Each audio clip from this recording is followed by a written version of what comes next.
And I think what band doesn't want to do a double album, you know? It's a kind of dream scenario to get to do it, and especially in this kind of this climate, the way that music is consumed, it's definitely against the grain to release a double album. But we're kind of quite an old school band, and we just wanted to live that dream out, so we went ahead and did it, and we had the songs, you know. I think we had 45 songs to choose from for an album, so we were like, it's got to be a double, because we whittled it down to kind of 22, and we could not drop any more songs, you know. It was like, these are all too good, kind of. What are the logistics for the label when you go to them and say it's not going to be an album, it's going to be a double? Is there anything that they have to do as far as marketing or promoting? Like, it's a tougher sell doing a double. It's a much tougher sell doing a double. I guess we weren't made aware of that until right up to the mixing process of the albums. We recorded like, you know, 20-something songs, and then we get a phone call like, you know, for certain markets you might have to release a 14-track version on one disc. And we're like, that's not a double album, you know? Yeah. So yeah, we were really bummed about that, and we just tried to put that out of our minds, and any interviews we did, in any press, we just always pushed the double and stuck by the fact it was a double and it was a concept, and there was, you know, two different themes on the two different albums, and tried to stick as stringently by that as possible. But yeah, it's like the reasons that you're not allowed to do doubles are so silly. It's like, it's so absurd that so few record stores around that people, if they want to buy your music, they need to buy it from a supermarket. And like these places, they want every CD to be the same size and to fit into their shelves perfectly. So like releasing a double logistically is a bit of a nightmare. So we did what we could, you know. Like I said, we just, in all press, we just stuck to the fact it was a double, and on iTunes we made sure that it was the double that came up first, and you could access the smaller version. But I didn't know there was a smaller version. Well, that's good, and that means we did our job properly. I went to buy it as a gift for somebody, and all they had in the bin was this 14-track version with the acoustic pocket on it. I was like, and there was nothing else, so I bought it for him. Really? But I'm curious, how did you pick those 6 songs to say, all right, we're going to take those off? We didn't. Like, we literally left that up to the label because it was too difficult. I mean, it was difficult enough for us to get from 45 down to 20 for the double. So to even like the idea of taking an extra 6 songs off that and for it to still make sense was too challenging for us. So we left that up to the people who were enforcing that version in the first place. Right. You're like, if you want to do it, you do it. You know, we're having nothing to do with it, and we're not even going to endorse it. You know. Right. So if it even got mentioned, we just like went, what? We know nothing of that. Yeah. You know, because that's not. You know, we're artists, and that's the vision we had was for this double album, and it was a big deal. You know, and it was a leap of faith. And to then be told, do a normal one, it's like, that's kind of insulting. So no, you guys do it, and we'll. It's my understanding that Pocket and Skylight are 2 of the oldest songs on the album. Is that correct? Yeah, I guess so. Pocket was originally going to be on Puzzle. Yeah. The first record we did with Garth, but it just didn't fit. You know, it's one of these songs. It's like we know it's a really strong song, but we couldn't get it to fit anywhere. It's been through many different forms. The chorus has changed about 6 or 7 times, and it came to, and we don't like to kind of hold on to songs. That's not something we're fans of doing. You know, we like to try, and every album has to represent a time, you know, period, and it has to generally be that time period between the last album and the current one. So that kind of went against our ethos a little bit there, but because it was reimagined, it still made sense. And the lyrics were changed a little bit, and I think Simon just finally wrote that killer chorus, and it worked in that album because it needed a little bit of levity at that point, and it really fits in, you know.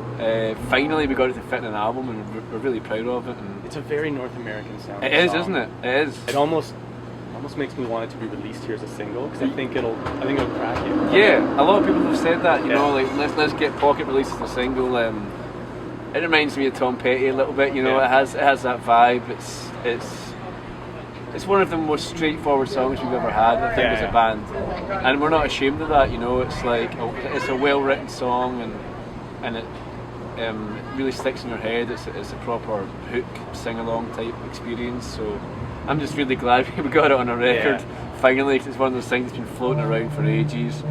Skylight as well was like we just didn't know what that was going to be. That was a song Simon had recorded on keyboards at home with his cousin Dragon, and we always knew it was great. We just didn't know how it would fit again, and we're just so lucky that we managed to get a kind of more electro kind of song on a rock album. You know, I watched the documentary that came with the deluxe version. I imported it from the UK. And there's a little clip, and Clint Mansell is in the clip. Did he do that song? He helped out on he helped out a couple of the two kind of keyboard-based songs.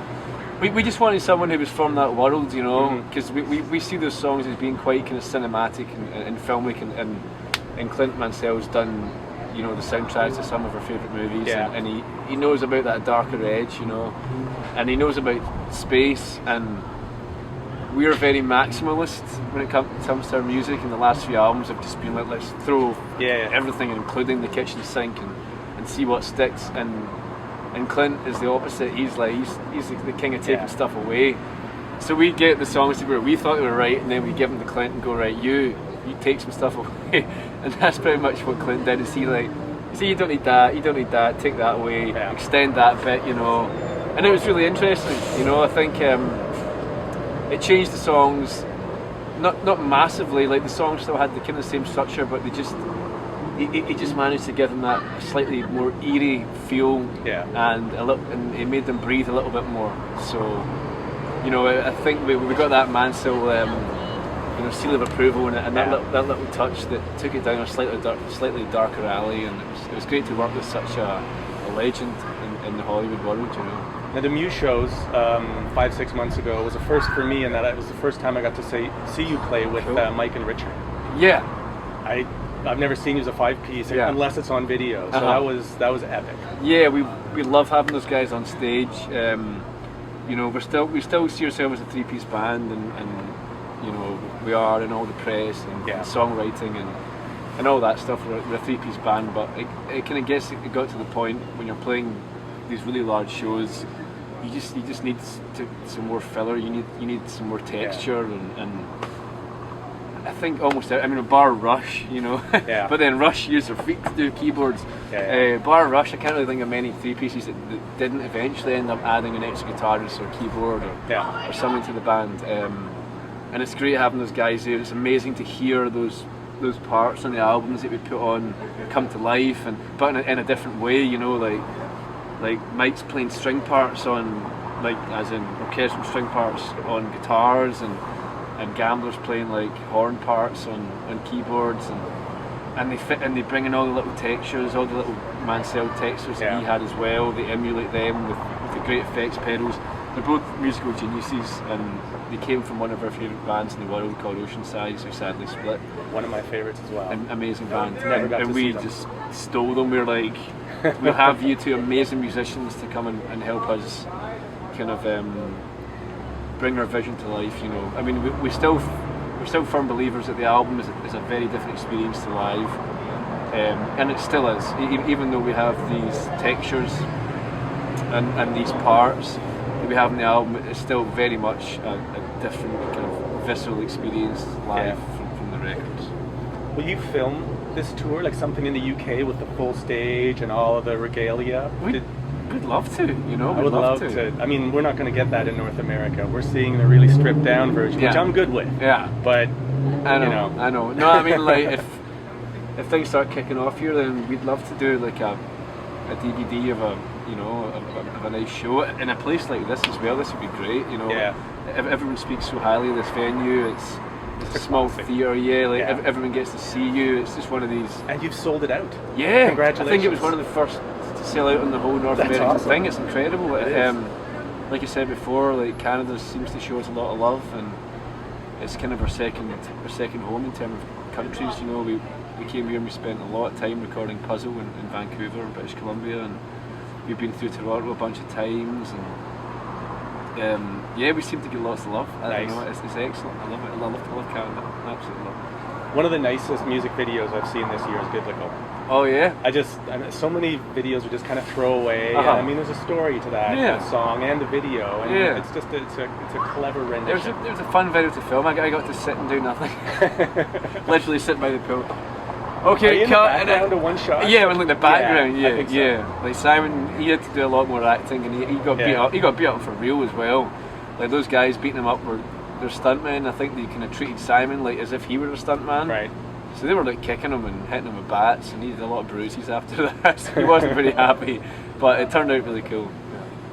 Now, ideally, if you catch on in North America, do you see yourself?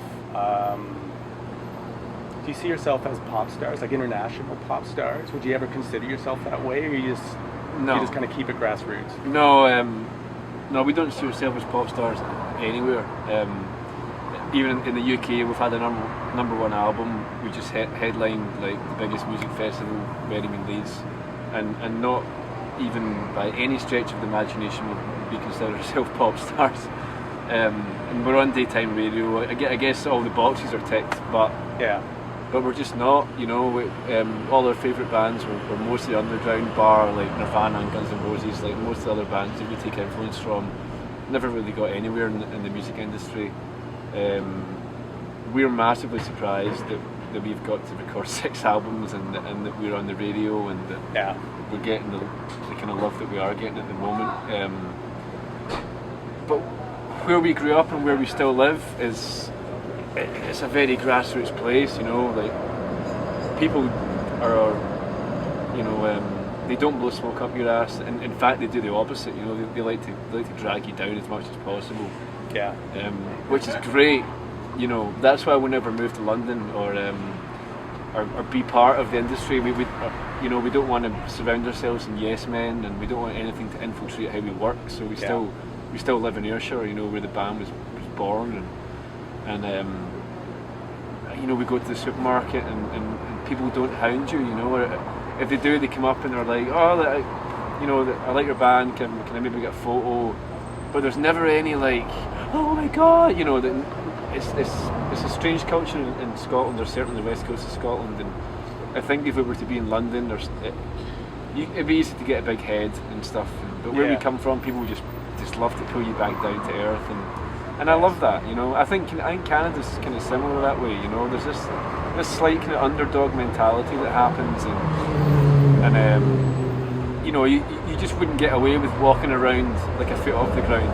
Like people would just either like shout at you or kick your ass, I reckon, you know. And I love that about where I come from.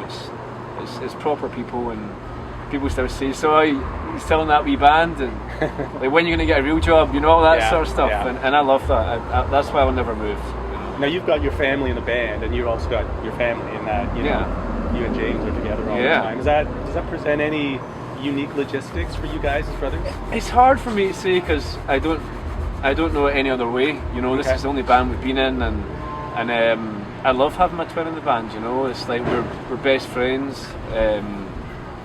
We very rarely fall out. If we do, we make up really quick. You know, we've always lived out each other's pockets. We share a bedroom. Like, you know, we're twins, and we're a rhythm section, and I think that's a blessing. It's a good thing. I think how can you get any tighter than twins? You know. And then Simon, we've known since we were like little kids, and this band's been going for almost 20 years now. So he's as much a brother as James, you know.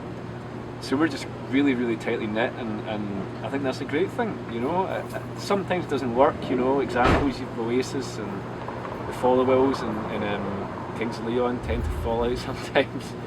Get into fist fights. I guess we're really lucky, you know. We're one of the rare bands that have been together for this long and haven't like punched crap out each other, you know. We're actually really good friends, and we still genuinely enjoy each other's company, and we after shows we hang out at the bus and we watch shows together on the television, and we listen to music, and we have fun, you know. Nice.